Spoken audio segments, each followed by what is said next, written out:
how many students that you have in your classes are well-versed before your class in these kind of interactions between, say, the colonists and the Indians?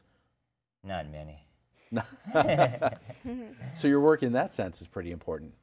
Yeah, yeah. You know, we're trying to, you know, in my classes, my motto is we acknowledge the past in order to imagine a better future to work toward in the present. So in our classes, we don't dwell in the past, we don't play the blame game, you know, we don't get stuck in the past, but we do acknowledge it, both the good and the bad. And we do that because we want to create a better future for all people, not just Indian people, as I tell my students, for you, your family, your community, your place. Most people perceive Native Americans as at the forefront of ecology and oneness with nature. And you're grimacing. Tell me why. Oh, I get that all the time. Yeah, see Julia's shaking her head too, you know. I don't know how many times people have asked if I can make it rain. Or, you know, so, Julia, you know that the perception of most people about Native Americans is simply your connection to nature, but it's far more than that, is it not? Larry was giving me some examples. It's before. Completely romanticized. Everything, like the stereotypes are, you know, that we are one with nature or we talk to animals. But in fact, like Native American, it was because I was reading this article that you actually assigned for our class, and I was arguing whether or not Native American studies could be a very like acute, disciplined, you know, study. And because there's so many different things about Native American culture, as in agriculture, the economy, even literature. I took a Native American literature class because there's different disciplines about our culture that can be taught. Whereas I watched the Simpsons movie, which has the Native American. So I mean, there's just so much more to that it's like that we're such a civilized people. And it doesn't have to be this, you know, bow and arrow, dream catcher kind of perception. Right. I want to hear from some kids and get their questions too. So let's take a pledge break, but stay with me because in this video, students will ask questions for Dr. Gross and for you, Julia. And when we come back, you can tell us how you got into the career and more of their questions. We'll see you in a minute.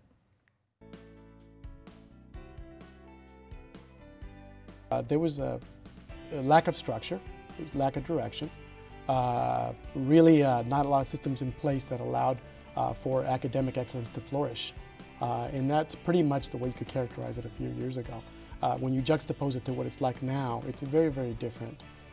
We have a lot of structure now with our teachers, with our students, our expectations, a lot of systems in place. Because you can dream big and say, you know, inspire students, but if you don't have the systems in place to support particular endeavors that you want students to reach, you'll never reach your destination. So that's how Pacific is a little different now. And then we have a vision that we've been working for collectively as a staff and students. It is a community really that's really helping propel our school in the right direction. If you look at the national economy and you take a look at California, our state economy is one of the top in the nation. In terms of GDP. Right, yet we're at the bottom in per student spending. So something, you know, the system that we have currently is not built to help us, so to speak. So that needs to change a little bit. And Laura, Steve's not just speaking in hyperbole there. You actually track this as an administrator. You know that California actually spends less per pupil than almost any other state. Absolutely, we're close to the bottom, if not the bottom now with the new cuts. If the tax initiative does not pass in November, it will be just horrendous for our schools. Whether our program would be affected, how that affects it, I'm not sure. There would be definitely cuts, but we're looking at draconian cuts if this initiative doesn't go through for all of our schools in California.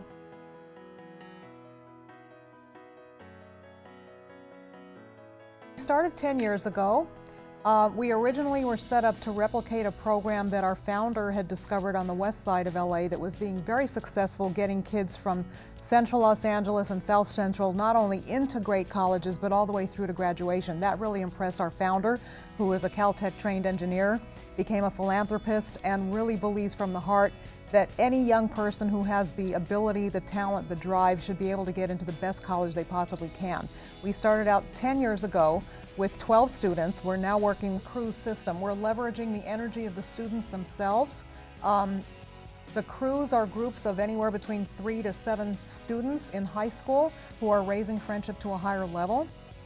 We have a system where we train the crew leaders, and the crews take on responsibility to not only help organize some of our activities, but also to make a commitment to each other, to help each other to overcome obstacles, get through high school, get into college, and then when they're in college, they're assigned to a new crew based on the campus that they go to, so that no bright prospect ever goes to college feeling alone.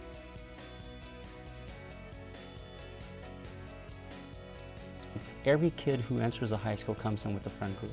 The question is how are those friend groups going to develop? How are they, what direction are they going to go into? And we You're know saying friend group in the generic term, not necessarily Right. associated with bright prospects. Right, exactly. And so if you organize these kids into these crews, and every crew has, there's always that 1 or 2 friends that kind of sort of steer the direction of the group, and you were to take those kids and give them intentional programming, intentional training, so that they steer their friends in very positive directions.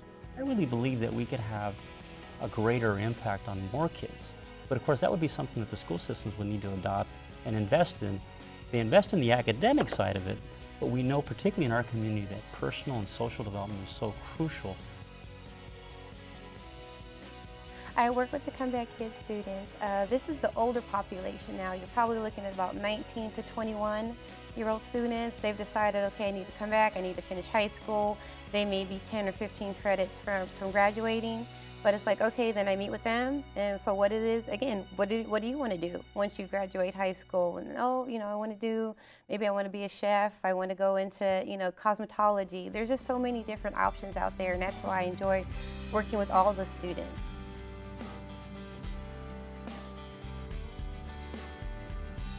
This is definitely a building block for them. It helps them transition into adulthood for the most part. And the center in Rubidoux is also more of a community center, so it's definitely a safe place for them. You know, we're centrally located between 2 rival ethnic gangs out in Rubidoux. So a lot of these kids that come there, it's a safe place. We have a basketball gym there, we got computers, we got just positive role models, mentors, people that really have passion for you. So it's definitely a place for them, you know, that they can call home.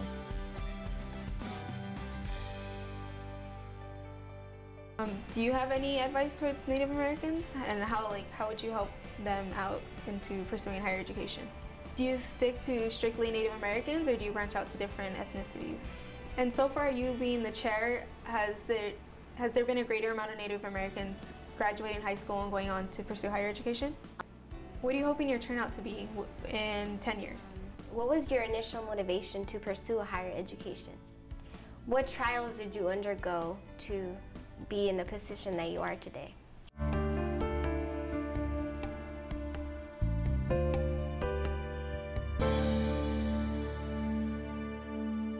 Welcome back to this special episode of Plugged Inland. Just a reminder that if you have a question, you can call, tweet, or email us at any time. Thank you, Larry and Julia, for being with us. Now, before we go to the kids' questions, I just want to let our audience know that a caller called, didn't want to go on the air with a question and wanted me to convey it. So, Linda from Unknown City, here's the question. And I'm going to ask you, Julia, can you tell me a little bit about life on the reservation when you were growing up and life as you see it now for Native Americans on reservations? Growing up on the reservation was very family-oriented. We're a big community, and so I have tons of aunties, tons of uncles, tons of cousins. I actually went to preschool through the Head Start program, which is a federal education program, but it was hard growing up because I was really different from a lot of kids in the bordering city of Albuquerque.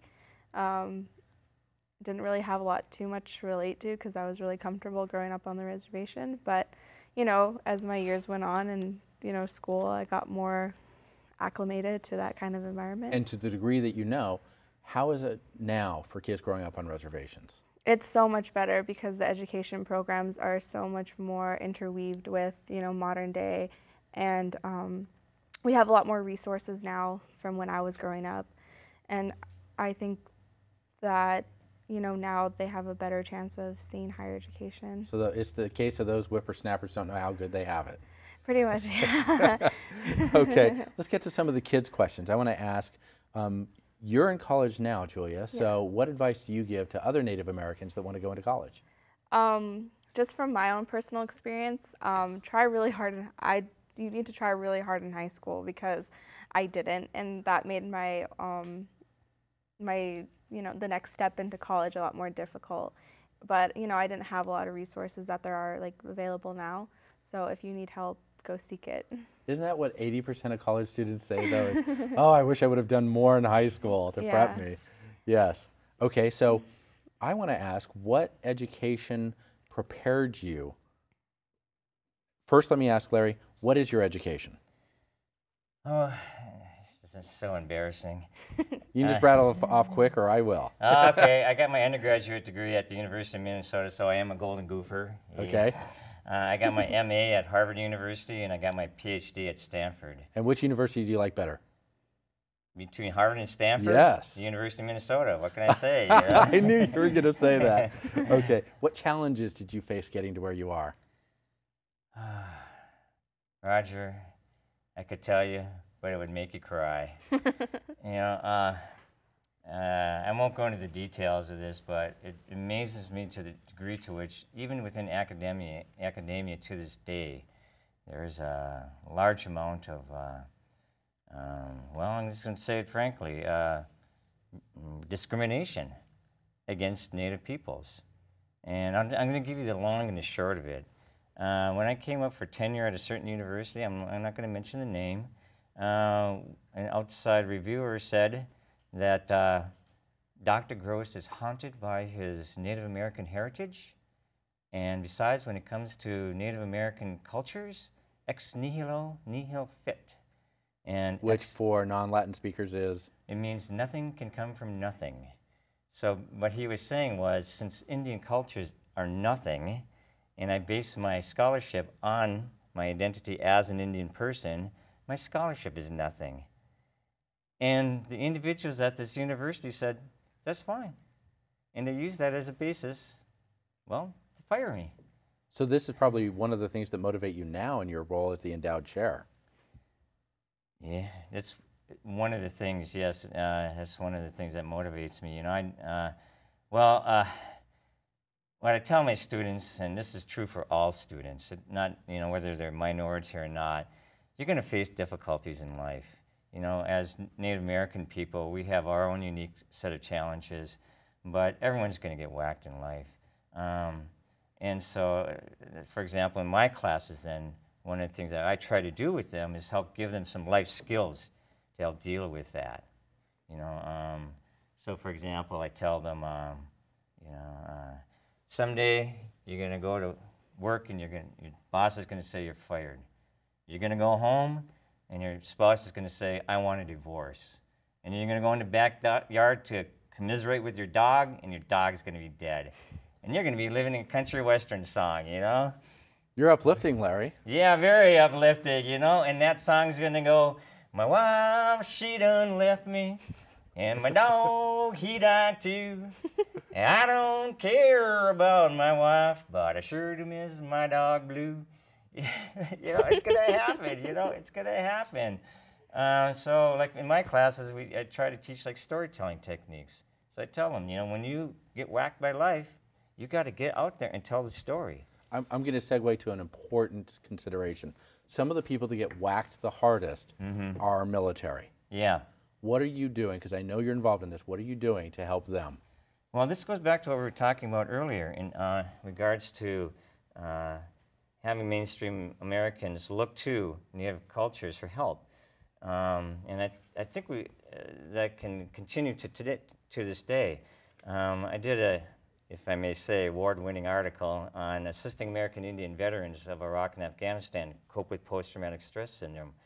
And it's really interesting because the evidence indicates that American Indians in the Vietnam War suffered post-traumatic stress disorder at the same rates as other individuals. But now, so many years on, American Indians have lower rates. Those Vietnam veterans have lower rates of post-traumatic stress disorder. In our cultures, as Julia was saying, they're different. But in our cultures, we have ceremonies for sending warriors off to battle, for welcoming them back home, reintegrating them into our society, and placing them in leadership positions and continuing to honor them. And these types of ceremonies and the like seem to help veterans. And I looked into this and I was wondering, why doesn't this exist in mainstream society? So I created a website, www.veteranceremonies.org, veteran ceremonies, to advocate that non-Indian groups start to develop ceremonies for our veterans. And I'm currently working with the Redlands Area Interfaith Council to do just that. Some of the churches in Redlands have expressed an interest in developing these types of ceremonies, so we are going forward with that. And I would invite your viewers to visit the website, to contact me either through the website or at the University of Redlands, and if they want to participate in this effort. I really would like to hear from veterans and veteran groups, like the VFW or any American Legion posts or any group in the area that might be interested in working on this. You believe that you can help them handle the stresses and the traumas of combat and forward deployment through these transition ceremonies that help them go from normalcy to combat, for instance, and then back to normalcy. Well, the evidence indicates that it works for American Indians. And so what we want to do is see if we can develop the same kind of ceremonies that will assist non-Indian veterans as well. We're not trying to turn non-Indians into Indians, okay? We don't want the Catholics doing powwows, and we don't want the Lutherans doing sweats, okay? Can you imagine a bunch of pasty-skinned Lutherans, rolling out of a sweat lodge up there in northern Minnesota? Oh, yeah, that's hot in there, don't you know? Oh, oofta. Yeah, you can say that again. That's for sure. No, we don't want that. We don't want that, The traditions that non-Indians have, like Christian traditions, Islamic, Christian, whatever it is, they're strong, and, they can stand on their own. So we're not trying to, develop Indian rituals. What we want to do is borrow this basic idea, but then have, different groups develop traditions based on their faith. Very good approach. Yeah. And Julia, I'm going to ask you, he talked about having this idea of turning non-Indians into Indians. Do you find that non-Native Americans attend his classes? Yeah, I mean, a lot of people are really interested in that Native American culture and try to maybe even become a part of it or practice certain things that Native Americans do. And one thing that we're very open to non-Indians, wanting to help or wanting to be a part of our Native community on campus. But, we're very different, and there's always going to be that non-Indian and Indian difference, but we do really try to invite other people to be a part of Now, I have to say, Julia, you don't seem all that different, at least not in this initial presentation here on our camera. Well, I mean, growing up, I was taught that I need to learn how to live my way, which is the Indian way, and then learn how to live, an outsider's way to be successful in this world. Because if I'm just so grounded to my own culture, then I'm never going to know anything about what else is out there. So. And do you speak a native Indian tongue as well? I do, not fluently, and that's one thing that I really would like to see in my own community. And I see it in San Manuel community. They have their language revitalization program, which is amazing. And hopefully I can help bring that back in my community as well. That sounds great. And I'm going to put a $20 question to you, Larry, but I need the answer fairly short, only about a minute. I can do that. Why should people retain their native languages when the goal, I think, in a globalized world is to try to get everybody speaking the same language? The worldviews that are expressed in these languages, how do I want to say this? Our worldviews are contained in our languages. And so if American Indians want to, for example, maintain their cultures, they have to maintain their language. And I would like non-natives to see that it's to their benefits to have Indians nations be strong and for their languages to be strong. Just as I was talking about before, we have these ways of helping people. And if we can be in conversation, we can help each other to create a better future for all people. But first and foremost, we have to be Indian. And our language, our cultures live in our language. I understand there's about 500 tribes, is that right? There's about, well, depending on how you count them, yeah, give or take. How many languages? I think I've heard about 300 distinct. Wow. Yeah. That's a lot to maintain going forward. It is a lot. It is a lot. Okay, let me ask a final question. There's only a briefest of time to answer, and that is San Manuel Indian grant for the endowment. Are they trying to teach San Manuel Indian philosophy or the broad spectrum of Indian culture? We, well, more the broad spectrum of Indian cultures.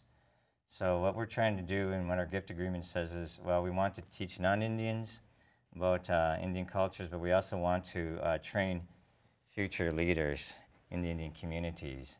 So, so we can't be just focused on San Manuel in order to accomplish that goal. That sounds great. Larry, I want to thank you for joining us, and Julia, I want to thank you as well.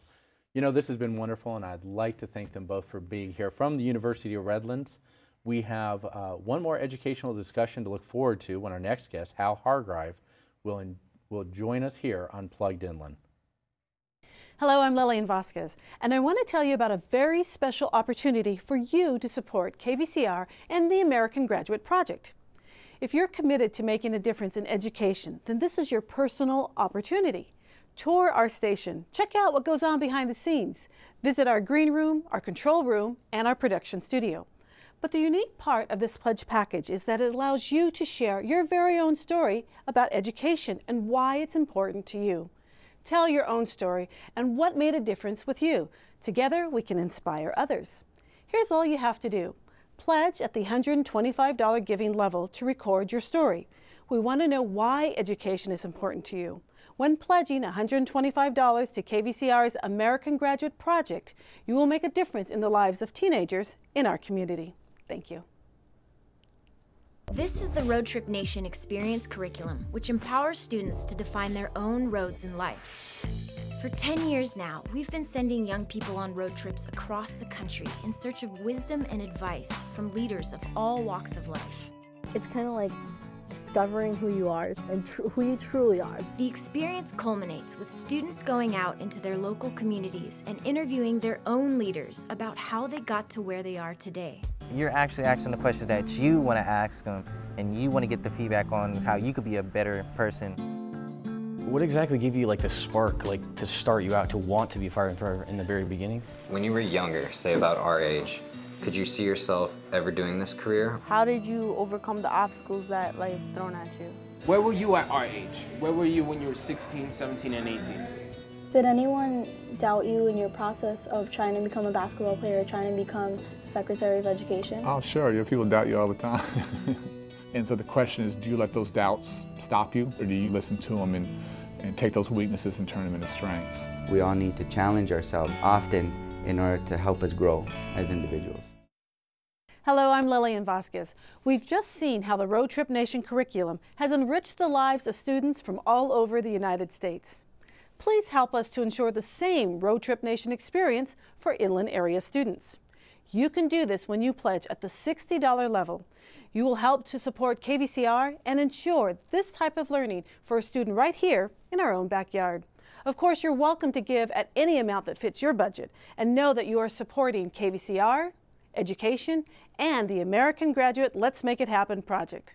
The number to call is 800-533-5827 or pledge online at kvcr.org. And thanks.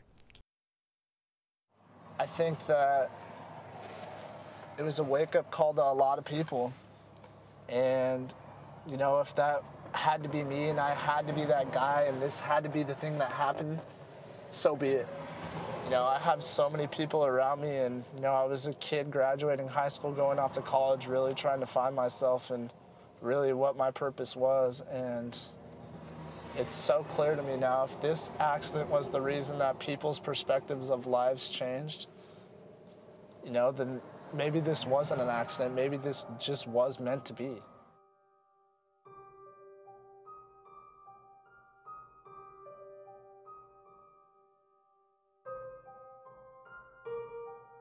If I could describe Hal in one word, it would be stubborn.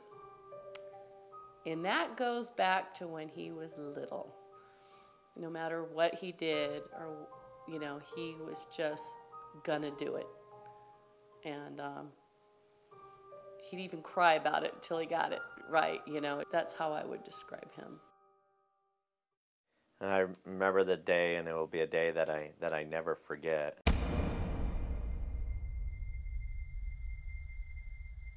On July 26, 2007, Hal Hargrave Jr. was involved in an accident that would change his life forever. 911 emergency, what are you reporting? We're coming to Las Vegas, and a trailer went out of the road, and he needs the ambulance. He needs an ambulance? The vehicle ran off the road? Where on the freeway are you? I need a location. Hello? This is 911. I need a location. She's reporting an accident, but I don't have a location. Let's see. Well, we're on Highway 15. I need to know where on the 15 the accident is. We're east of Barstow, but we're not as far as Yermo.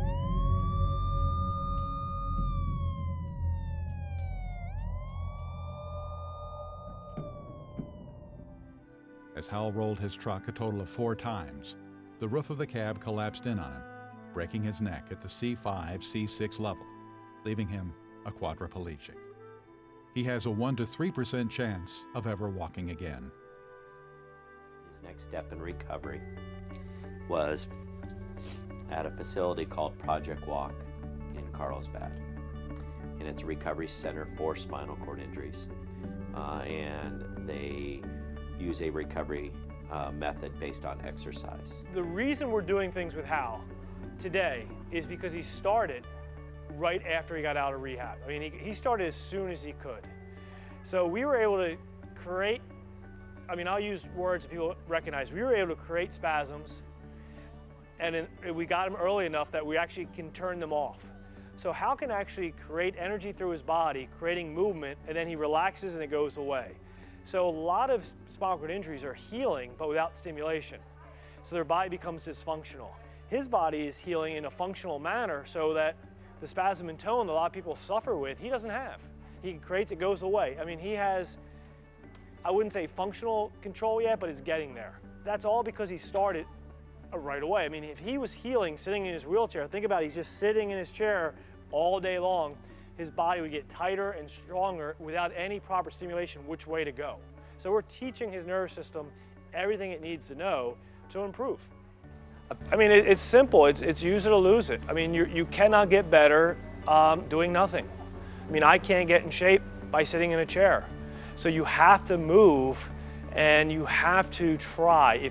And like I said, the worst case is you're going to be healthier. There's many points throughout the day where I wouldn't say I get frustrated, but there's certain things that in my previous life where I was able-bodied that maybe I took for granted. Little things like getting up out of bed and giving myself a shower and going to the bathroom, things like that that I really just didn't maybe necessarily take for granted. I just didn't give enough credit for that I was able to do these things. And now that I'm in a chair and I need help from my mom and my caregiver getting up out of bed and taking a shower and having them put on my catheters and do my bowel program, I have a much greater appreciation for it now than I ever did before.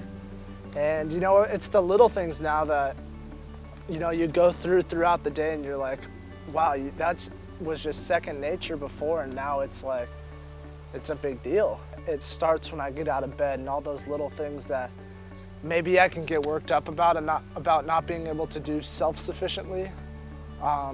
You kind of see past those things knowing that you have things to look forward to. You have goals to achieve still. And is this about walking? Ultimately, yeah, it is, but it's far bigger than that. It's about a community, it's about friends, it's about family, it's about support, it's about becoming independent, but more importantly, it's about becoming comfortable with yourself again.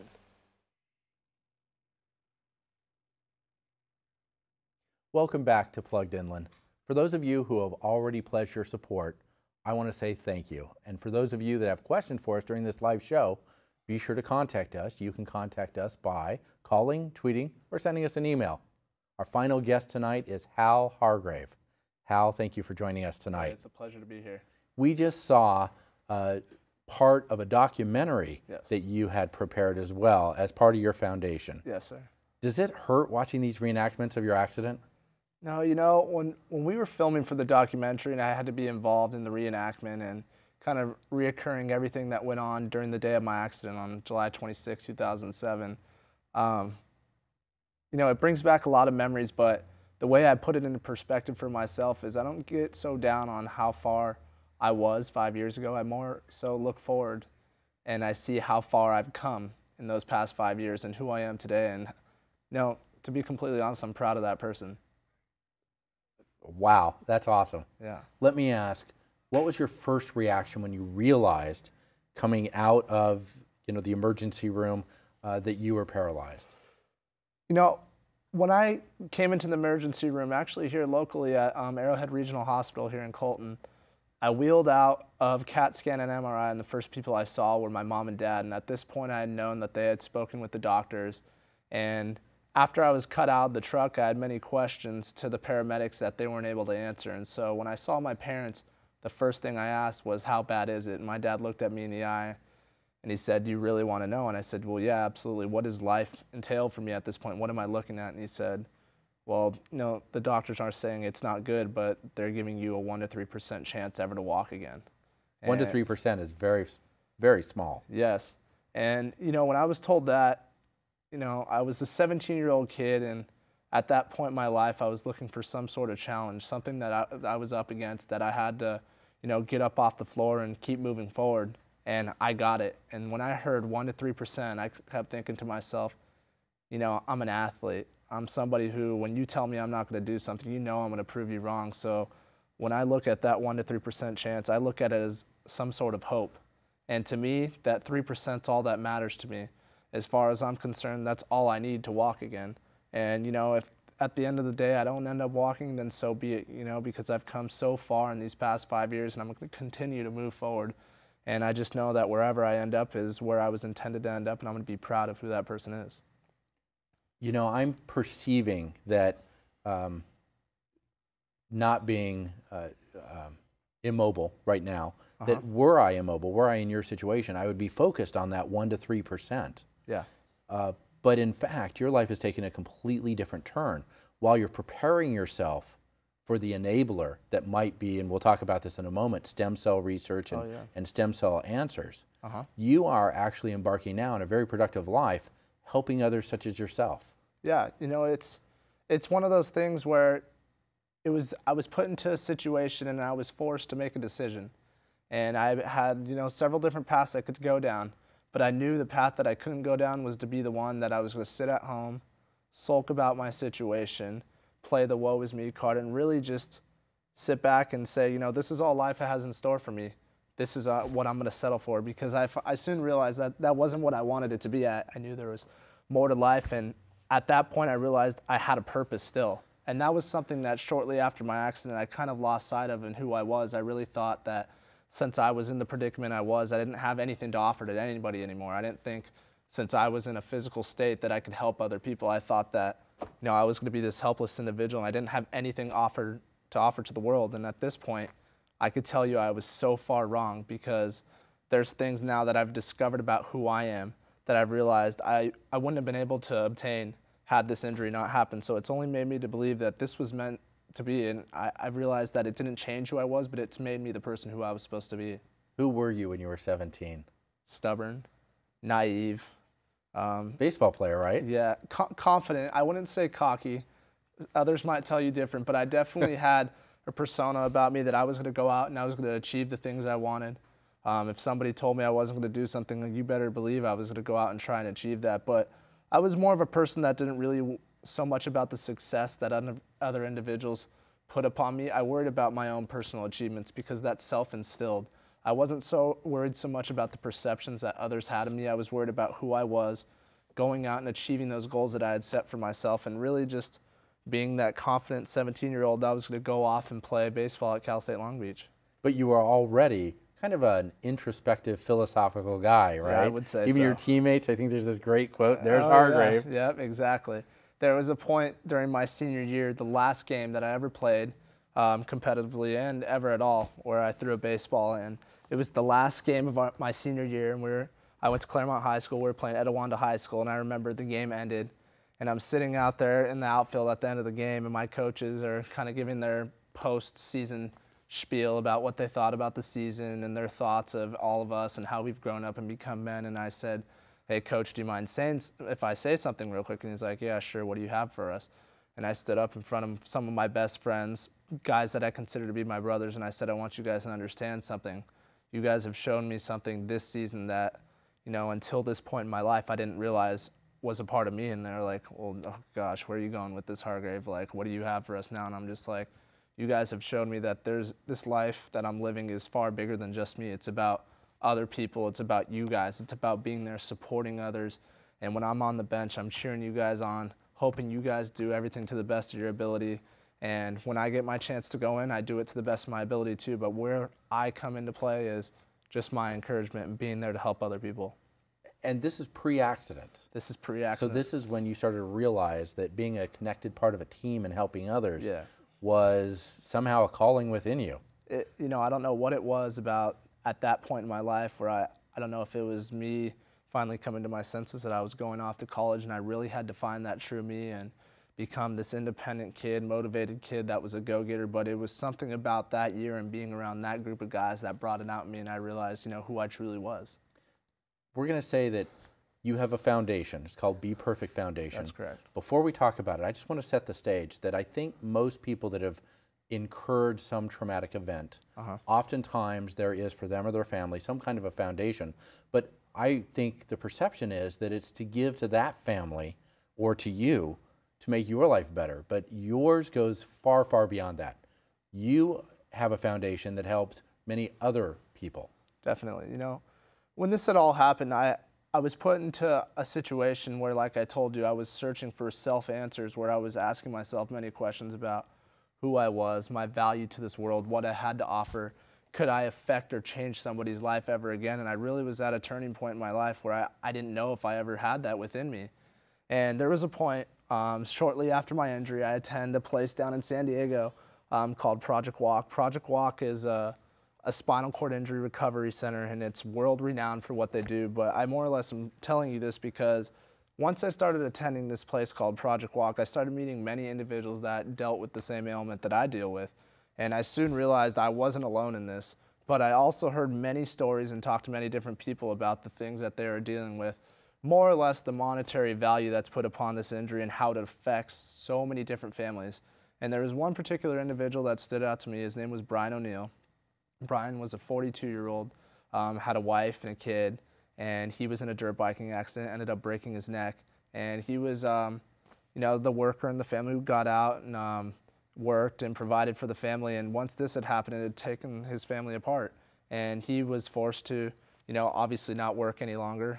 He didn't have medical insurance at the time of his accident, and I soon realized the shortfalls of this injury.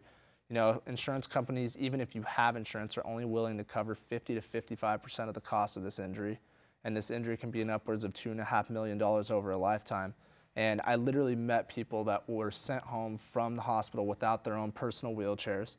I met people that couldn't afford medical supplies, people that couldn't afford to go to a place like Project Walk. Brian O'Neill himself, was at a point in his life where I said, it was around the holidays of Christmas, and I said, "Hey, Brian, I'll see you after the holidays." And he's like, "No, you won't." I said, "Well, what do you mean?"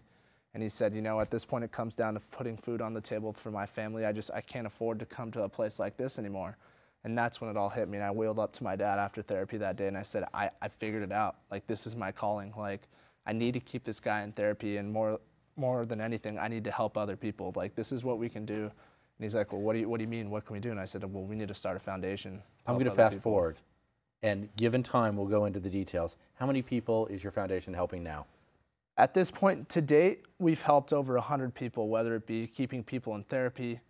We've helped over 30 people buy wheelchairs. We've helped a multitude of people buy medical supplies, adapt their cars and houses. But more than anything, and what our goal is, on top of everything I just mentioned to you about keeping people in therapy, is we want to be a resource for people. People that, when they're in the hospital and they're looking for a direction to go, they're lost, they have no hope left in life. I want to be that person that goes into the hospital, greets those people, they meet my family, and we say, we're here for you. We're going to steer you in the right direction. We're going to keep you on track, and we're going to get you back up on your feet again. Tell me the number, the money that your foundation has raised. To date, the foundation's been in existence for 4.5 years, and we've raised $1.7 million. And you know, it may seem like a lot to a lot of people, and I'm very proud to say that we've, as a community and as my support around me has done and raised that amount of money. It only goes so far. You know, when you start dealing with this injury and you're looking at, you know, a place like Project Walk that's $105 an hour that's not covered by insurance, it's out of pocket, the money starts adding up very quick. So are we helping the amount of people that we would want? No, absolutely not. We want to help more, but have we done great things to help other people? Absolutely. All right. I'm going to go to a pledge break, and if you're enjoying tonight's educational and informative program, please help us by making more of this happen for you by pledging any amount that you feel comfortable with. In the next video, students will ask some questions for Mr. Hargrave. We'll share his answers and perspectives with you when we come back.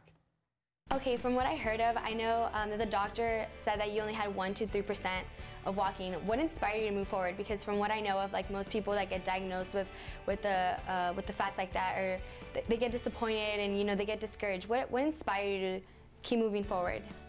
What advice would you give to the people who go through hardships like that? Because in our area, you know, sometimes we get discouraged and stuff like that. What advice can you give people who suffer from injuries like that?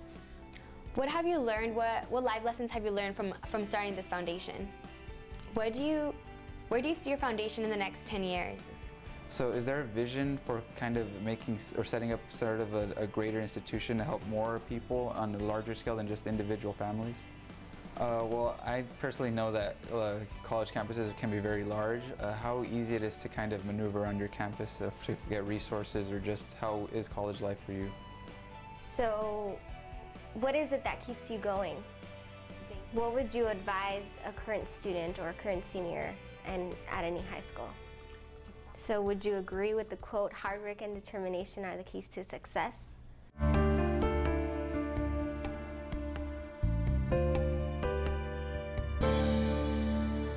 Welcome back to Plugged Inland. The students have asked some good questions, Hal, so I'm going to rattle them off for you. I'm looking forward to your answers. Yeah, what does keep you moving forward? What keeps me from moving forward is just knowing that I have such a great support structure behind me. I have people that literally are behind me every single day. And when I get up out of bed every morning, I don't have time to stop and really look at my situation for what it is. I just know that I have to get up and I have to go do what I do to help other people. You know, I think if anything, when I go out and I talk to kids and high school kids, adults, whoever it may be, I try to get them to understand that there is such a good feeling that you get when you go out and you do something for other people. That's really the best service in life that you could offer up to anybody. And it's something that I've grown very passionate about, and I know that it's something I'm going to have to continue to do for the rest of my life. What advice would you give to others that find themselves in your situation? I would just get them to understand that there's hope. And I want them to understand that people put so much emphasis on walking being the ultimate goal and what you're shooting for in this injury. And is it the ultimate goal? Yeah, of course. It should be for anybody. But really what this is about is overcoming this injury. But it's what you put as your marker for overcoming this injury. So many people get wrapped up in the big picture of obviously walking, but I try to get people to understand that there's so many little victories along the way. I mean, I was told I would never feed myself again. I was told I would never be able to be independent again. I was told that I'd never be able to find myself again and not know who I truly am. And once you start to reach those goals that you've set for yourself and you start achieving those goals, you know, then you start to realize that this injury is far bigger than just walking. It's about those little details too, those little victories that really make this all worthwhile. And there's so much more hope beyond walking. It's about becoming yourself again and finding who you are. What's the vision that you have, say, in 10 years for your foundation? I want to get this on a national scale. I really do. And, you know, with some of the recent, you know, recognition the foundation's been able to receive with, you know, Southwest and various Southwest Airlines. Yeah, Southwest Airlines. You know, last year in November, my dad and I were featured in Southwest Airlines Spirit magazine, and we were in every seat back pocket across the nation. And it's little things like that. But you know what? I try to get people to understand that even though I'm the face of the foundation, I get a little upset that I receive so much of the recognition when there's so many great people that are behind what my foundation does. You know, I have great parents behind it, obviously, but there's people beyond that, my committee members, all the donors that make it happen. And I just want to really grow the foundation. I don't want it to be something that it fizzles off. I want it to be something that lasts a lifetime, because this is something I'm so passionate about that I want to do this for the rest of my life. This is my calling in life, and as far as I'm concerned, this will be my job, if anything else, to help other people. I understand and respect your humility about being the face, and we've talked about that even about your documentary, and its focus on you instead of on the foundation and the therapy for others. Yeah. But when it comes down to it, who do we know, for instance, that battled prostate cancer? It's Lance Armstrong. Yeah. Who do we know that battled spinal cord injury? It was Christopher Reeve. Yeah, exactly. And he's not here with us now. So we need somebody that we can visualize, that we can hear articulate, that has a first-person perspective. So, you know, whether you ask for it or not, I see you as having an invaluable service, and you are going around talking to a lot of people. Yeah, you know, if anything else, I'm more or less trying to get at that I'm not the only one dealing with this. And if it is me that has to be the face of what's going on and bringing, you know, recognition, not just to spinal cord injuries, but a multitude of different ailments to the forefront, and get people to realize that stem cell is right around the corner. We're on the brink of one of the biggest medical breakthroughs in history, and it's not just going to cure spinal cord injuries, but it's going to cure diabetes and Parkinson's and MS and rheumatoid arthritis. But I just want people to understand that there's other people out there that deal with their own things, and I don't want to be put in the spotlight, because I feel like sometimes people see my injury and they say, oh, you're an inspiration. And at the same time, these are able-bodied people telling me this, and I want to be like, well, how are you any less of that? I want people to understand that just because I deal with the things I deal with on a day-to-day basis, I don't take that away from you or anybody else, that you have to deal with your own things either. You know, we're all dealt different cards in life, and this is just what I've been dealt, and I just have to make the best of my situation, just like you would if you were dealt anything else in your life. So I'm going to steer this a little bit. Okay. We've been talking about how you help others. I want to talk about Hal. Okay. Hal, you were going to go to Cal State Long Beach. I was yellow and black. You have your bracelet on? I have my bracelet on right here. Be perfect. Yellow and black, Long Beach colors. Yeah. My wife's an alma mater from there. Oh, I love it, 49ers. But that's not where you're attending now. You didn't give up on your college. No. You took a couple years to recoup, and then what'd you do? You know, when my injury had happened, I was set up to go to Cal State Long Beach, and I was going to be in their business department. I really was dead set on that. I thought that was the direction I was going to go in life. I thought that I'd go get my business degree, whether I was going to be an entrepreneur or take over the family business. I figured that was what I was going to do. And, you know, it's funny how life sometimes throws you curveballs, and it puts things into perspective and makes you slow down. But when this injury happened, it was almost like it was telling me, slow down. You know, take a step back. What's the big picture here? What do you need to do to make this all work? And out of high school, I had a scholarship to University of Redlands. And, you know, I chose to pass that up to go play Long Beach at baseball. But, you know, about 2 years after my injury, I realized, you know, I needed to get back into that social scene again. I needed to be around other kids my age, and I needed to go, you know, follow my dreams of finishing college. And, you know, at this point, you know, I'm a sports junkie. I figured what better way would it be to go back and study communications at Laverne and, you know, become a sports broadcaster. So, you know, I was dead set on that, and, you know, I'm back at Laverne now. I'm loving every bit of it, and I'm just trying to stay on track. You know, I'm not trying to use this injury as a crutch or anything. I'm no different than anybody else. I need to be in school, and I need to be getting my stuff done. So so you're a current student at University of Laverne. I'm a current student there, and you're I'm studying broadcasting. Yep. Sticking with the sports. Oh, yeah. Are you balancing the time that that requires with the time your foundation requires? You know, I get asked so many people, you know, I don't know how you do it in a given week, you know, when they hear about my schedule, you know, 3 days a week at school, 5 days a week of working out, 2 to 4 hours a day, working in foundation time. But most importantly, I'm going to be completely honest, I'm really dedicated and focused towards school, but where my passion is at is obviously helping other people with my foundation, but I really need to give my attention to my support, you know, whether it be my family, my friends coming over. There's just so many great people in my life, you know, whether it be my girlfriend, just anybody you would say, they all hold some sort of meaning with me. And I need to give those people that sort of attention too, because they've been there for me since day one. I've had some great people around me, great friends that are really just keeping me on track, and I'm going to ask you about that. You mentioned you have all those people that supported you. Yeah. Your first thought, you told me once before, was this idea that you needed to pay them back, and then you came to a realization. There was a point where I was sitting in the hospital just a couple miles from here, and I was sitting in there and I'm getting, you know, kind of updates from my parents of, you know, who's showing up, because, you know, I was so delirious and so, you know, heavily medicated that there was people that were coming in that I didn't even realize. So at this point I was getting the information from my parents so I could thank these people. And, you know, there was a point where my dad came in and he said, we just got kicked off the front lawn. There was too many people out there, and I just started to think to myself, wow, I have a lot of people that care about me.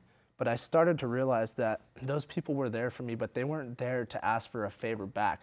They were doing this out of the kindness of their hearts, and that's where I realized, you know, those weren't the people I needed to pay back. They were doing this so I could fulfill my dream, and I could move forward and start helping other people myself. So it truly is the manifestation of the pay it forward concept. You know, it's interesting how life works, but yeah, this is, you know, this is what's meant to be. Who do you speak to now? I don't know. You know, I go out and I do public speaking a lot, and really I think the direction I want to go is kids that are my age, kids that are in high school, moving on to college, and just trying to get them to understand that you have value, you have worth, you have something within you that you have to offer to the world. And I really want to get those people to realize, you know, you can go out and find that. I'm not going to tell you what it is. I don't know what it is, but I want you to get to understand that you have value and you have a purpose here. Now go fulfill it. Let me ask you, how many people do you think are awkward around you? I don't know if it's there's so much awkward, but there's definitely people that have trouble approaching me because they're afraid to ask the wrong question. They're afraid they're going to offend me, but I want to be like, how am I any different than you? There was something early on when this had all happened, and you know, it's kind of ironic because you mentioned Christopher Reeve's name, and he wrote a book called Still Me. And it was more or less trying to get people to realize that even though he was in the situation he was in, even though he was paralyzed, even though he was in a chair, he was still Christopher Reeves. And I just want people to understand I'm still the same Hal. And I haven't changed. You know, I might not be able to go out and do things with my boys like I used to, go play basketball, baseball, whatever it may be. But I'm still that same person inside, and I just want people to understand I'm no different than you. So you should be able to approach me just like you would anybody else. Is it difficult? You know, we all know that there's ADA standards, but how is the real world for getting around? You have a great ride. I call it the pimp ride. Yeah. Your electric chair, I saw this. Your electric chair is an integrated part of your vehicle, and it doesn't take up any extra room. It's excellent. You can ride the normal people, nice SUV. I think there's some sort of sense of normality that I like in my life. And when you put that into my car and I'm able to ride around in the same car that I drove before my accident, you know, with today's medical advances and today's, you know, regulations on making things ADA compliant, life seems so normal to me. I don't seem any different or feel any different than anybody else. I'm able to go out in public and do things that I would normally do. And, you know, obviously maybe not so much the physical things, but I'm able to attend, I'm able to be there, I'm able to support just like I would always want to be. You know, Hal, I'm gonna steal the closing words here. I asked you before a question before we got on air. Why you? Why the foundation? From you, somebody that was just 17 when this happened. But I'm going to say that you've answered it indirectly by showing us that you have a great command of your situation. You're articulate. You have a great attitude. Thank you. You are in your place for a reason because you're somebody that can let the rest of the world know that this is an unaddressed area. And I appreciate your being here tonight. Yeah, I'm grateful to be on here, and I'm really excited to get the word out to people that it's not just me dealing with this. There's a lot of other people, but just understand that you have self-value, you have self-worth. Now go figure out what that is. Give us the name of your foundation one more time. The Be Perfect Foundation, and we have our 5th annual event coming up on May 4th of next year. So love to see all you guys there. That's all the time we have. I want to thank you, Hal, for being here. I want to thank Jamil Dada for being here, and Dr. Larry Gross and Julia Bernal. We want to say thank you for tuning in and for pledging. If you've pledged already, we appreciate your ongoing support for this and other educational programs. We're happy to bring you these kinds of local community issues every week, if we can, through your support. And if you called and tweeted, thank you for staying in touch. I'm Roger Bowman, and thank you for watching Plugged Inland. Hello, I'm Lillian Vasquez, and I want to tell you about a very special opportunity for you to support KVCR and the American Graduate Project. If you're committed to making a difference in education, then this is your personal opportunity. Tour our station, check out what goes on behind the scenes, visit our green room, our control room, and our production studio. But the unique part of this pledge package is that it allows you to share your very own story about education and why it's important to you. Tell your own story and what made a difference with you. Together, we can inspire others. Here's all you have to do. Pledge at the $125 giving level to record your story. We want to know why education is important to you. When pledging $125 to KVCR's American Graduate Project, you will make a difference in the lives of teenagers in our community. Thank you. This is the Roadtrip Nation Experience Curriculum, which empowers students to define their own roads in life. For 10 years now, we've been sending young people on road trips across the country in search of wisdom and advice from leaders of all walks of life. It's kind of like discovering who you are and who you truly are. The experience culminates with students going out into their local communities and interviewing their own leaders about how they got to where they are today. You're actually asking the questions that you want to ask them, and you want to get the feedback on how you could be a better person. What exactly gave you the spark, to start you out to want to be a firefighter in the very beginning? When you were younger, say about our age, could you see yourself ever doing this career? How did you overcome the obstacles that life thrown at you? Where were you at our age? Where were you when you were 16, 17, and 18? Did anyone doubt you in your process of trying to become a basketball player, trying to become Secretary of Education? Oh, sure. Your people doubt you all the time. And so the question is, do you let those doubts stop you, or do you listen to them and take those weaknesses and turn them into strengths? We all need to challenge ourselves often in order to help us grow as individuals. Hello, I'm Lillian Vasquez. We've just seen how the Roadtrip Nation curriculum has enriched the lives of students from all over the United States. Please help us to ensure the same Roadtrip Nation experience for inland area students. You can do this when you pledge at the $60 level. You will help to support KVCR and ensure this type of learning for a student right here in our own backyard. Of course, you're welcome to give at any amount that fits your budget, and know that you are supporting KVCR, education, and the American Graduate Let's Make It Happen project. The number to call is 800-533-5827 or pledge online at kvcr.org. And thanks.